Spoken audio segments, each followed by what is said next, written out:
Nous nous retrouvons pour le travail numéro 8. Aujourd'hui, nous allons travailler à la manière d'Andy Warhol. Alors Andy Warhol, c'est un artiste américain qui est né en 1928 et décédé en 1987, qui faisait partie du mouvement pop art. Sa particularité, c'est qu'il a beaucoup travaillé sur les photos, et c'est justement cette partie de son travail qui nous intéresse.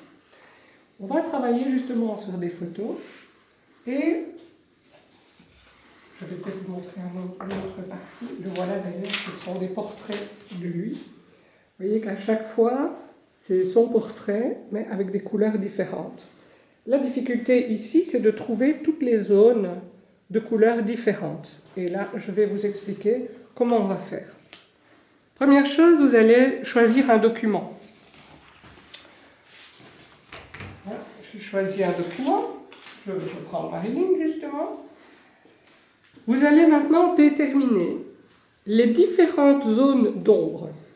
Alors, on aura 3 zones d'ombre différentes, les noirs, les gris et les blancs. Aucun intermédiaire, donc il va falloir déterminer avec précision les parties que vous souhaitez.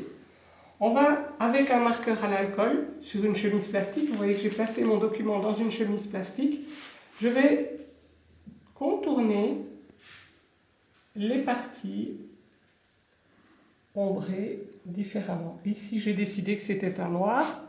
Pour le noir, je vais décider comme code que je vais faire des hachures. Je vais décider par exemple d'une zone de gris ici. Pour la zone de gris, je vais faire des petits points. Et pour les parties blanches, je vais laisser telles quelles. Il faut vraiment être précis si vous voulez avoir un beau résultat. Voilà, donc on ne voit pas trop bien ce que je fais. Je vais vous mettre un petit papier en dessous pour que vous compreniez. Voilà. Et je vais vous montrer la partie achevée maintenant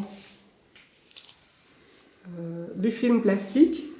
Voilà, donc vous voyez toutes les zones ont été déterminées soit en valeur de noir où j'ai strié, en valeur de gris là où j'ai fait des petits points, ou en blanc là où j'ai laissé tel quel. Alors, avec ce modèle-là, maintenant, on va pouvoir faire ce qu'on veut. Soit, à la manière d'Andy Warhol, on va décalquer et puis mettre en couleur. Et de nouveau, même chose, on peut décider, par exemple, toutes les parties striées seront bleues, toutes les parties blanches seront jaunes, et toutes les parties à petits pois seront oranges, par exemple. Et vous peignez avec ce code-là. On peut également, je vais retirer ceci, je peux également le faire justement par trame, en décidant que les parties noires vont être peintes en noir, les gris vont être en petits points et les blancs vont rester blancs. Donc, rien que comme ça, on a déjà un bel effet. Voilà un deuxième modèle.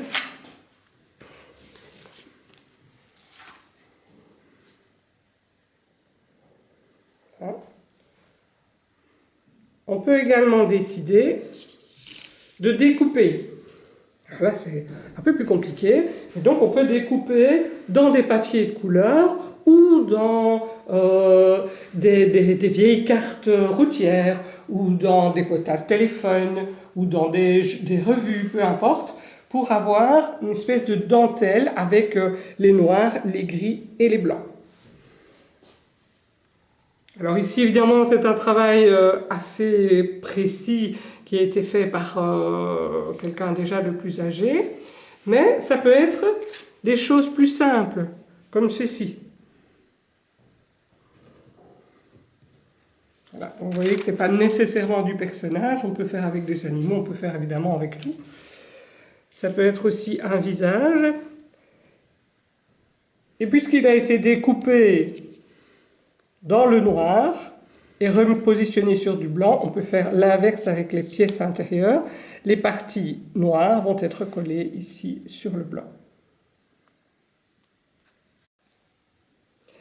Alors, j'ai oublié de vous expliquer, mais on l'avait déjà fait dans un travail précédent. Donc, à partir du moment où j'ai mon film plastique, pour le redécalquer, je le mets sur une fenêtre, je mets une feuille blanche au-dessus et je redécalque sur ma fenêtre. Pour un travail un petit peu plus compliqué, et ça c'est peut-être pour les plus âgés, on peut également superposer. Et donc, toujours avec le même principe, on va travailler avec des couleurs différentes, avec des papiers, avec du calque. Ici, j'ai même mis de la dentelle dedans.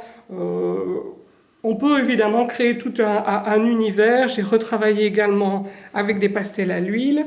Donc, on peut vraiment créer toute une série de personnages et de toiles vraiment très, très particulières et très personnalisées. Donc, vous voyez que d'une chose simple ou très compliquée, il y a toute une gamme. À vous de tester des choses aussi, amusez-vous. Cette technique permet énormément de dessins différents.